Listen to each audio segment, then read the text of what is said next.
دو دلوں کی داستان سیزن 2 ایپیسوڈ 65۔ ولی اسے زبردستی گھر واپس لے آیا تھا۔ ایک تو اس کی بیک میں اتنا درد تھا، دوسرا وہ میکال اور زینب کے لیے مسلسل روئے جا رہی تھی۔ ایم کے نے ہی ولی کو کہا تھا کہ وہ اسے گھر لے جائے، لیکن پہلے ولی نے اس کی ڈاکٹر سے اس کا چیک اپ ضرور کروایا تھا۔ اب بھی وہ آنکھیں نم کیے بیٹھی تھی۔ معصومہ، ولی نے اندر آتے اسے پکارا تو اس نے آنکھیں کھولتے ولی کو دیکھا تھا۔ اتنے دن انہوں نے لڑائی جھگڑے میں گزار دیے تھے، صرف اس بدبخت ثریا درانی کی وجہ سے، اور اب بھی اس منحوس کی وجہ سے اس کا بھائی اور بھابھی اس حال میں تھے۔ وہ ایک بار پھر روئی تو ولی نے کھینچ کر اسے سینے سے لگایا تھا۔ کیوں رو رو کر اپنی طبیعت خراب کر رہی ہیں؟ سنا تھا نا ڈاکٹر کیا کہہ رہی تھی؟ سٹریس سے دور رہیں۔ میں ہوں نا آپ کے پاس، پلیز رونا بند کریں۔ دعا کریں کہ ان دونوں کو ہوش آ جائے۔ انہیں آپ کے آنسوؤں کی نہیں، دعاؤں کی ضرورت ہے یار۔ وہ ایک ہاتھ سے اس کے بال سہلا رہا تھا اور دوسرے ہاتھ سے اس کی بیک ہلکے ہلکے دبا رہا تھا۔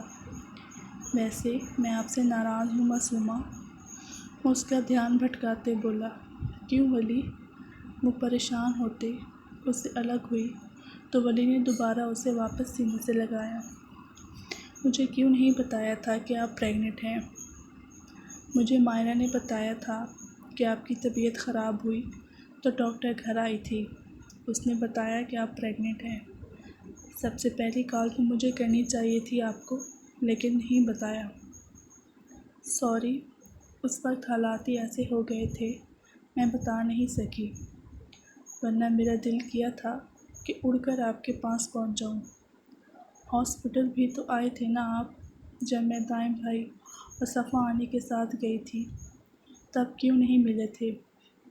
میں نے آپ کو دیکھا تھا، لیکن بنا ملے چلے گئے تھے آپ، وہ اس کے گلے میں باہیں ڈالتے بولی۔ اس وقت ثریا کے لوگ تھے وہاں، اس لیے آپ سے مل نہیں سکا تھا، لیکن آپ کی ڈاکٹر سے ملا تھا، ساری ڈیٹیل پوچھی تھی میں نے، میسج بھی کر دیا تھا میں نے آپ کو تب، اس کے گالوں پر بوسہ دیتے بولا۔ کتنا مس کیا تھا دونوں نے یہ لمحہ ساتھ وقت گزارنے کا۔ ہوٹل سے کیوں چلے گئے تھے ولی؟ وہ اس رات کو یاد کرتے بولی۔ ماموں جانی نے ایمرجنسی میں بلایا تھا، اس لیے بنا بتائے چلا گیا تھا۔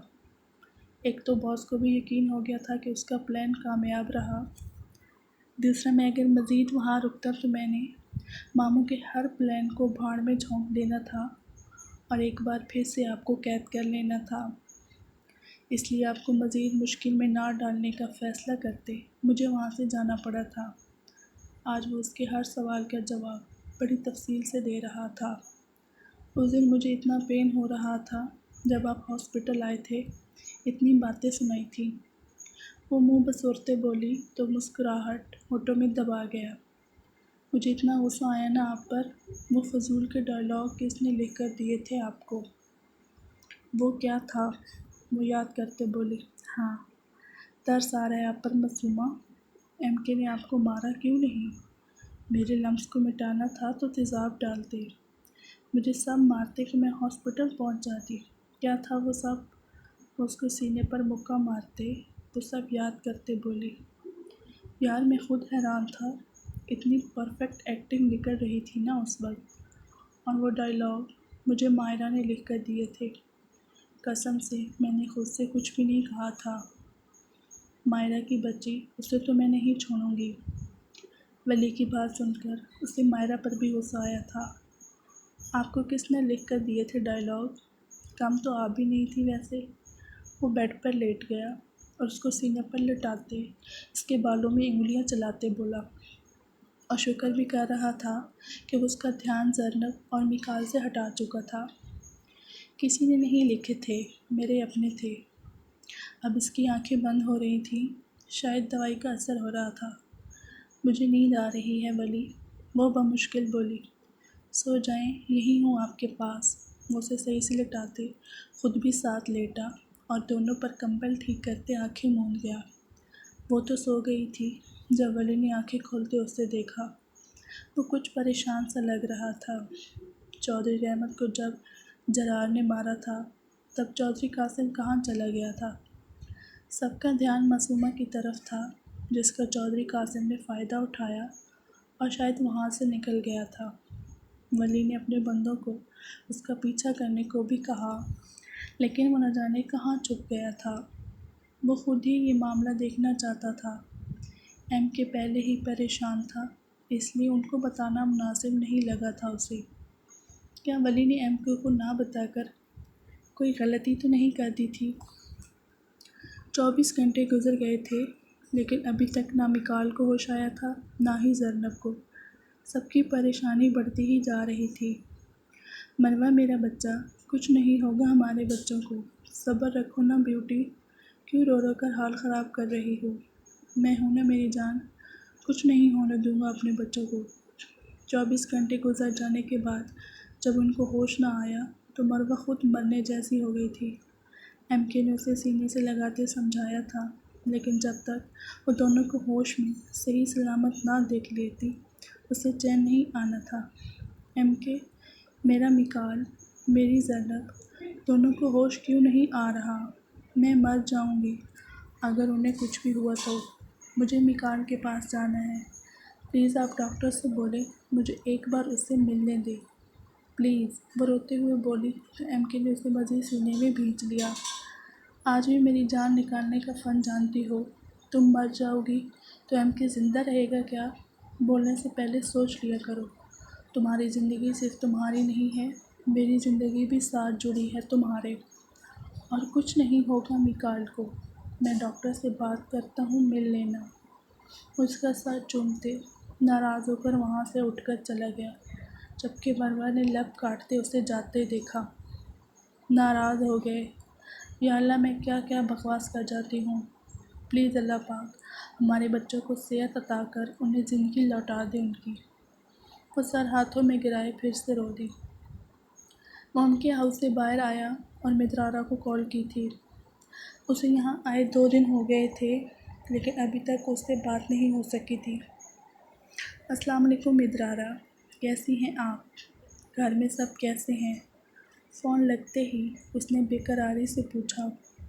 وعلیکم السلام، میں ٹھیک ہوں، گھر میں بھی سب ٹھیک ہیں، آپ ٹھیک ہیں نا؟ میرا دل بہت گھبرا رہا ہے جرار، کب تک واپس آئیں گے؟ مدرارہ کی بات سن کر وہ مسکرا دیا۔ اتنا مس کر رہی ہیں مجھے؟ ابھی تو 1 رات گزاری ہے میرے ساتھ اور یہ حال ہو گیا ہے، آگے کیا ہوگا آپ کا؟ وہ زمانی لہجے میں بولا تو مدرارہ بھی مسکرا دی۔ مطلب کہ سب باتیں یاد ہوتی ہیں آپ کو سردار جرار؟ تو کیا ایسا نہیں ہے مسز جرار؟ دوسری طرف وہ سر جھکائے شرما گئی جیسے جرار اس کے سامنے کھڑا ہو۔ آپ کب واپس آئیں گے؟ وہ بات گھماتے بولی۔ آپ کہیں تو ابھی آ جاتا ہوں، بھاڑ میں گئے سارے کام، وہ دل لگی سے بولا۔ تو آ جائیں نا، میں سچ میں بہت مس کر رہی ہوں آپ کو، وہ دھیمے سے بولی تو جرار کا دل بھی بے چین ہوا۔ مدرارہ، ضروری کام ہے جان، ابھی تو نہیں آ سکتا، 1-2 ہفتے لگ جائیں گے، پلیز تھوڑا صبر رکھیں، میں آ جاؤں گا، آپ ایسے اداس نہ ہوں پلیز۔ وہ خود بھی اداس ہو گیا تھا۔ میں ٹھیک ہوں جرار، آپ ٹینشن نہ لیں، بس جلدی سے اپنا کام ختم کریں اور واپس آ جائیں، وہ اسے تسلی دیتے بولی۔ مدرارہ سے بات کر کے اس کا دل ہلکا ہو گیا تھا۔ اب بس میکال اور زرنب کو ہوش آ جاتا تو پھر اس نے مائرہ کی شامی کے ساتھ ڈیٹ بھی ارینج کروانی تھی۔ سامنے رکھے لفافے کو دیکھ کر اس کا غصہ آسمان کو چھو رہا تھا، بازوؤں کی نسیں ابھر گئی تھیں۔ سرخ چہرہ، سرخ آنکھیں لیے وہ مسلسل اس لفافے کو گھور رہا تھا جہاں کورٹ کی طرف سے سمن ملا تھا اسے۔ زخرف نے خلع کا کیس کیا تھا اور اب ٹھیک 1 ہفتے بعد اس کی کورٹ میں پیشگی تھی۔ یہ اچھا نہیں کیا آپ نے زخرف، یہ کیسی محبت تھی آپ کی، جس میں اعتبار نام کی کوئی چیز ہی نہیں تھی، میری محبت کو اتنا بے مول کر دیا۔ اب مجھے کورٹ عدالتوں میں اپنی محبت کا ثبوت دینا پڑے گا۔ اس سے تو یوسف صاحب پر بھی غصہ آ رہا تھا۔ وہ تو سب جانتے تھے، پھر بھی زخرف کو ایسا کیوں کرنے دیا تھا انہوں نے؟ کاش وہ بھیانک رات اس کی زندگی میں آئی ہی نہ ہوتی۔ آنکھیں موندے وہ پھر سے ماضی میں جا پہنچا تھا۔ کچھ سال پہلے۔ یہ آپ کیا کہہ رہے ہیں بابا؟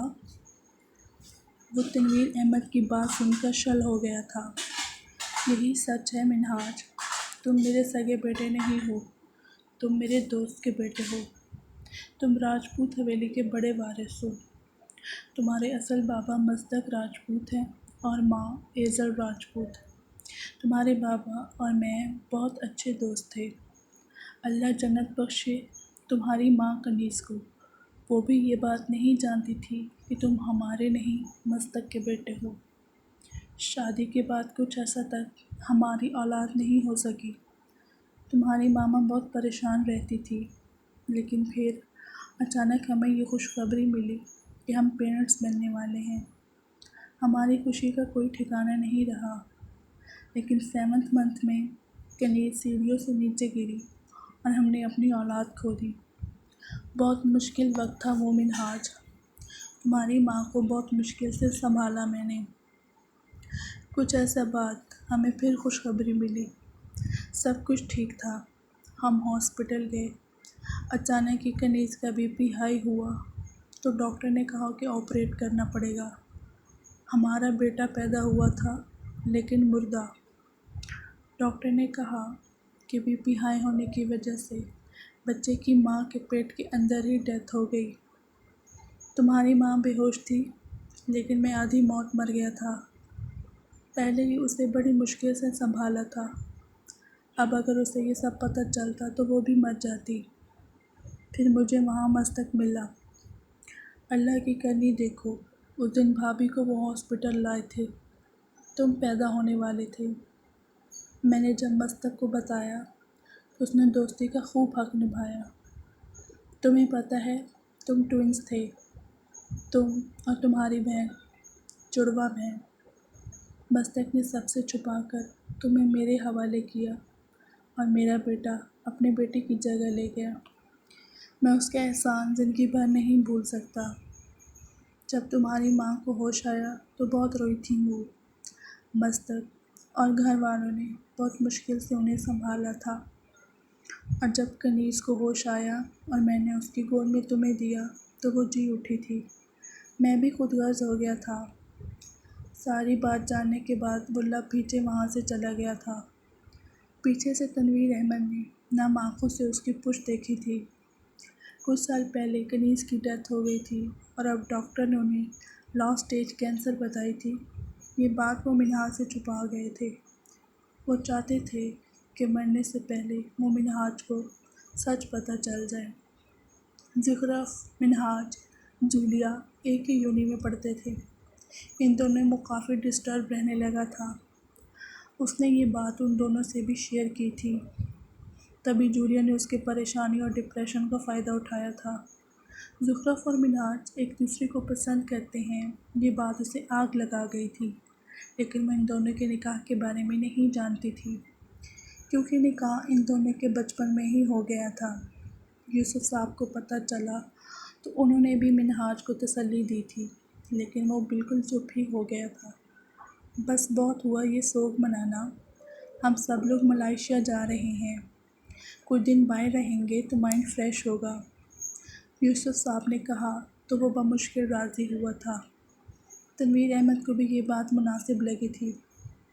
بابا میں نہیں جانا چاہتا، آپ یوسف انکل کو منع کر دیں۔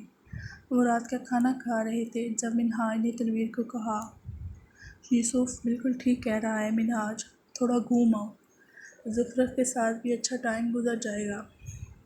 بابا میں اور کچھ نہیں جانتا، مجھے بس اتنا پتہ ہے کہ آپ میرے بابا ہیں، میری جان بستی ہے آپ میں آپ کو چھوڑ کر کہیں نہیں جانے والا بس، اور آپ کو بھی مجھ سے وعدہ کرنا ہوگا مجھے کبھی اکیلا چھوڑ کر نہیں جائیں گے۔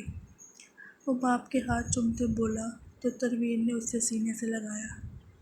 بابا قربان جائے اپنے بیٹے پر، وہ وعدہ نہیں دے سکے تھے، جانتے تھے پورا نہیں کر پائیں گے۔ بس ڈن ہو گیا، تم جا رہے ہو ملائیشیا سب کے ساتھ۔ بابا نے مان سے کہا تو وہ انکار نہیں کر پایا تھا، جبکہ اگر جان جاتا کہ اب کی بار وہ آخری دفعہ ان کا چہرہ دیکھ رہا ہے تو کبھی جانے کے لیے راضی نہ ہوتا۔